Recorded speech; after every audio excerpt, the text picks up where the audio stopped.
ಜಿಲ್ಲಾ ಚಾಲನಾ ಸಮಿತಿಯವರಿಗೆ ಒಂದು ಉದಾಸೀನ ಮಾಡತ್ತಂದ್ರೆ ಈಗಲ್ಲ ಸದ್ಯಕ್ಕಲ್ಲ ಅಂತ ಹೇಳೋದು ಹಿಂದಿನ ಈಗಲ್ಲ. ಯಾಕಂದರೆ ನೀವು ನಮ್ಮ ಪತ್ರಿಕಾಗೋಷ್ಠಿ ಬಂದವ್ರದ್ರಿ ಆ ಪ್ರಶ್ನೆ ಹಾಗೂ ಕೇಳಿದ್ರಿ ನೀವು. ಆದರೆ ಇನ್ನೊಂದು ಹೆಂಗಿದ್ರಿ ಯಾವಾಗಿದ್ದರೂ ಸಹಿತ ಈ ಹೋರಾಟಗಳು ಒಂದು ವ್ಯವಸ್ಥಿತ ರೀತಿಯೊಳಗೆ ಹೋಗಬೇಕಾಗತ್ತೆ. ಆ ಹೋರಾಟ ಸಲುವಾಗಿ ನಾವೊಂದು ಸಮಿತಿ ಮಾಡಿದಾಗ ಆ ಸಮಿತಿಗೆ ಪೂರಕವಾಗಿ ನಮ್ಮ ನಡೆ ಇರಬೇಕಾಗೈತಿ. ಯಾಕಂದರೆ ಎಲ್ಲರ ಕೈ ಕುಡಿದಾಗ ಒಂದು ಶಕ್ತಿ ನಿರ್ಮಾಣ ಆಕೈತಿ. ಅಕಸ್ಮಾತ್ ನಮ್ಮ ಈ ಹೋರಾಟದೊಳಗೆ ಏನಾದರೂ ಸ್ವಲ್ಪ ಇದಾದರೆ ಅದು ಬೇರೆ ರೀತಿ ಆಕೈತಿ. ಅದಕ್ಕೆ ನಾವು ಏನೇ ಕೆಲಸ ಮಾಡಿದ್ರೆ ಗೋಕಾಕ್ ಜಿಲ್ಲಾ ಚಾಲನಾ ಸಮಿತಿಯ ನೇತೃತ್ವವಾಗಿ ಕೆಲಸ ಮಾಡೋರ ಅದರ ಅಧ್ಯಕ್ಷರಾದ ಪೂಜ್ಯ ಶ್ರೀ ಮುರುಘರಾಜೇಂದ್ರ ಸ್ವಾಮೀಜಿಯವರ ನೇತೃತ್ವವಾಗಿ ಈ ಹೋರಾಟ ಮಾಡೋದು. ಕೆಲವು ದಿನಗಳ ಹತ್ತನೇ ಒಂದು ದೊಡ್ಡ ಮಠಾಧೀಶರು ಪ್ಲಸ್ ಎಲ್ಲ ಕೊಡ್ಕೊಳ್ಳೋದು ಇದು ಮಾಡಿ ಸರ್ ಪ್ರತಿಭಟನೆ ಮಾಡಿದ್ರು. ಅವ್ರು ಹೇಳ್ತಿದ್ದಾರೆ ಸರ್ ಡೈರೆಕ್ಟ್ ಹೇಳ್ತಾರೆ ಏನು ಹೇಳ್ತಾರೆ ಅಂತಂದ್ರೆ ಹತ್ತನೇ ಜಿಲ್ಲಾ ಮಾಡ್ಕೊಂಡು ನಾವು ಹೆಂಗೆ ಮಾಡ್ಕೊಂಡು ನಮ್ಗೆ ಗೊತ್ತೈತಿ. ಏನು ಗುರ್ಲಾಪುರ ಮಾತ್ರ ಹೋರಾಟ ಮಾಡಿ ನಾವು ಜಿಲ್ಲಾ ಪಡ್ಕೊಂತ ಹೇಳ್ತಾರೆ ಸರ್. ಆ ಒಂದು ದಿಟ್ಟತನ ಆ ಒಂದು ನಿರ್ಧಾರ ಅಂಥ ಒಂದು ದಿಟ್ಟ ನಿರ್ಧಾರ ತೆಗೆದುಕೊಳ್ಳುವಂಥ ಶಕ್ತಿ ನಮ್ಮ ಗೋಕಾಕ್ ಏನು ಜಿಲ್ಲಾ ಆಡಳಿತ ಸಮಿತಿಗೆ ಯಾಕೆ ಸರ್? ನೋಡ್ರಿ ನಮ್ಮವ್ರ ಸಚಿವರು ಇಲ್ದಾಗ ಆ ಸ್ಟೆಪ್ಗೆ ಹೋಗಿಬಿಡ್ತಿದ್ದು ನಾವು. ಈಗ ಸರ್ಕಾರ ನಿರ್ಣಯ ಯಾವಾಗ ಹೆಂಗೆ ತಗೋದು? ಸಚಿವರ ಕರೆದ ನಿರ್ಣಯ ತಗೋಬೇಕು.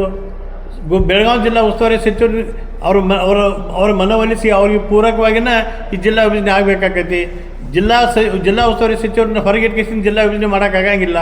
ಮತ್ತು ನಮ್ಮ ಗೋಕಾಕ್ದವರು ಜಿಲ್ಲಾ ಉಸ್ತುವಾರಿ ಸಚಿವರು ಇದ್ದಾಗ ನಮಗೂ ಒಂದು ಭಾವನೆ ಐತಿ, ನಮ್ಮವ್ರದಾರು ನಮಗೆ ನ್ಯಾಯ ದೊರೆತೈತಿ ಅನ್ನೋಂಥ ಭಾವನೆ ಐತಿ.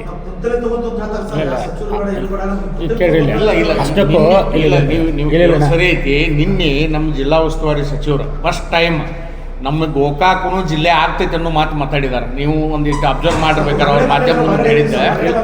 ಬೈಲೊಂಗಲ್ಲು ಮತ್ತು ಅತನಿ ಕೇಳಾಕತ್ತಾರ, ಕೇಳೋದೇನು ತಪ್ಪಲ್ಲ. ಅವ್ರನ್ನ ಹಿಂದಾಗಡೆ ನಾವು ಅದ್ರ ಬಗ್ಗೆ ಪರಿಗಣಿಸ್ತೀವಿ. ಈಗೇನಿದ್ರು ಗೋಕಾಕ ಮತ್ತು ಚಿಕ್ಕೋಡಿ ಅನ್ನೋ ಮಾತನ್ನು ಸಚಿವರು ಭಾಳ ಸ್ಪಷ್ಟವಾಗಿ ಹೇಳಿದ್ದಾರೆ.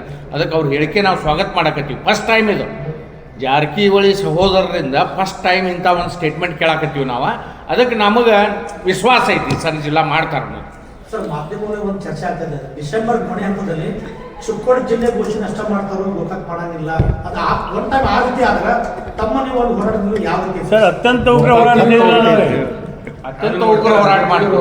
ಗೋಕಾಕ್ ಬಿಟ್ಟು ಏನಾದ್ರು ಚಿಕ್ಕೋಡಿ ಒಂದ ಮಾಡಿದ್ರಂದ್ರೆ ಹಿಂದೆ ಅಂದು ನೋಡಿಲ್ಲ. ನಮ್ಮನ್ನ ಎಲ್ಲಾನು ಅವ್ರು ಹಿಂಡಲ್ಗಾದಾಗ ಹಾಕಿದ್ರು ಗಟ್ಟಿದೀವಿ ಮತ್ತು ಅದನ್ನ ಜಿಲ್ಲಾ ಮಾಡ್ಕೊಂಡ ತೀರ್ತೀವಿ. ಹೋರಾಟಕ್ಕೆ ಯಾವ ಅವಕಾಶ ಇಲ್ಲ. ನೀವು ಇನ್ನೊಂದು ಹೇಳಿಲ್ಲ, ಅತನಿ ಬಗ್ಗೆ ಹೇಳಿಲ್ಲ. ಈಗ ಅತನಿ ಅವ್ರ ಪಾಪ ಅಲ್ಲಿ ಸಚಿವರಿಲ್ಲ ಅನ್ನೋದ್ಲೆ ಅವ್ರಿಗೆ ಆ ಭಾವನೆ ವ್ಯಕ್ತಪಡಿಸಿರ್ಬೇಕು. ನಮ್ಮವ್ರ ಸಚಿವರದಾಗ ನಾವ್ಯಾಕೆ ಆ ಸ್ಥಿತಿಗೆ ಹೋಗ್ನಿ? ಮತ್ತು ನಮ್ಮವ್ರ ಸಚಿವರಿದ್ದಾಗ ನಮ್ಮ ಜಿಲ್ಲೆ ಆಗಂಗಿಲ್ಲೇನ್ರಿ? ಹಂಗಿದ್ದಾಗ ನಾವು ಆ ಹೋರಾಟಕ್ಕೆ ಹಿಡಿಬೇಕು. ಅಲ್ಲ, ನಮ್ಮ ಪರವಾಗಿ ಅವರ ಅಲ್ಲಿ ಅದಾರ. ಇಲ್ಲ ಅಷ್ಟಕ್ಕೂ ನಮ್ಮಲ್ಲಿ ವರದಿ ಅದಾವ್ರಿ, ನಮಗೆ ಐತಿ, ಅವ್ರಿಗೆ ಭರವಸೆ ಇಲ್ಲ. ಆ ಕಾರಣಕ್ಕಾಗಿ ಅವ್ರು ಆ ರೀತಿ ಹೇಳ್ತಾರೆ. ನಮಗೆಲ್ಲ ವರದಿ ಅದಾವು, ನಮ್ಮ ಪರವಾಗಿ ಅದಾವು, ಅನುಕೂಲ ಐತಿ. ಸದನಲ್ಲೇ ಇದ್ದಾರೆ. ಇಲ್ಲ ಗೋಕಾಕ್ ಮತ್ತು ಚಿಕ್ಕೋಡಿ ಎಲ್ಲ ಬೆಳಗಾವಿ ಭಾಗದಲ್ಲಿ ಇರಲಿ, ನಮ್ಮ ಹತ್ತನೇ ಜಿಲ್ಲೆ ಮಾಡಿ ಅವರು ಅಂದ್ರೆ ರಾಜ್ಯದ ಅವನ್ನೆಲ್ಲ ಕುತ್ಕೊಂಡು ಅಲ್ಲೇ ಬೆಳಗಾವಿ ಇಲ್ಲ ಅವ್ರ ಬೇಡಿಕೆ ಅವ್ರು ಹೇಳ್ತಾರೆ. ಇಲ್ಲ ಹಂಗಿದ್ರೆ ಹದಿನೇರು ಯಾಕೆ ಮತ್ತೆ ಬೇರೆ ಕೇಳ್ತಾರೆ ಅವ್ರು? ಬೆಳಗಾವಿ ಜಿಲ್ಲೆ ಒಂದಾಗಿ ಅದೇ ಬೆಳಗಾವಿ ಶಕ್ತಿತ್ವಾಗಿಲ್ಲ ಅಂದ್ರೆ ಹದಿನೇ ಬೇರೆ ಪ್ರಶ್ನೆ ಬರಂಗಿಲ್ಲ. ಹದಿನೇ ಬೇರೆ ಕೇಳ್ತಾರೆ. ಅಲ್ಲ ಕೇಳಿಲ್ಲಿ ವರದಿ ಒಳಗೆ ಯಾವುದೋ ಒಂದು ಮಾಡ್ಬೇಕಾದ್ರೆ ವರದಿಯನ್ನು ವಿಚಾರ ಮಾಡ್ತಾರೆ. ಅತನಿ ಯಾವ ವರದಿ ಒಳಗಿಲ್ಲ, ಅವ್ರ ಬಗ್ಗೆ ನಾವು ಮಾತಾಡೋದು ಇಲ್ಲ. ನೋಡಿ, ನಾವು ಬೇರೆ ಬಗ್ಗೆ ಏನು ಮಾತಾಡೋದು ನೋಡಿ. ಒಂದು ಮಿನಿಟ್ ಅದು ಅತನಿ ನೋಡಿ, ಅತನಿ ಅವ್ರ ಜಿಲ್ಲಾ ಆಗಲಿ ಕ್ಲೇಮ್ ಮಾಡತ್ತಾರಲ್ಲ, ಅದು ಅವ್ರ ಹಕ್ಕು. ಯಾರೇ ಆಗಲಿ ತಮ್ಮ ಭಾಗ ತಮ್ಮ ಊರು ಜಿಲ್ಲಾ ಆಗಬೇಕು ಅಂತ ಭಾವನೆ ಇರ್ತೈತಿ. ಅದಕ್ಕೆ ಪೂರ್ವಕವಾಗಿ ಹೋರಾಟ ಇರ್ತೈತಿ. ಸ್ವಾರ್ಥ ಏನಿರ್ತೈತಿ ಅಂದ್ರೆ ನಮ್ಮ ಭಾಗ ನಮ್ಮ ಇದು ಅಭಿವೃದ್ಧಿ ಆಗಲಿ ಅನ್ನೋಂಥ ಸ್ವಾರ್ಥ ಇರ್ತೈತಿ. ಅವ್ರಿಗೂ ಅದ ಸ್ವಾರ್ಥ, ನಮಗೂ ಅದ ಸ್ವಾರ್ಥ.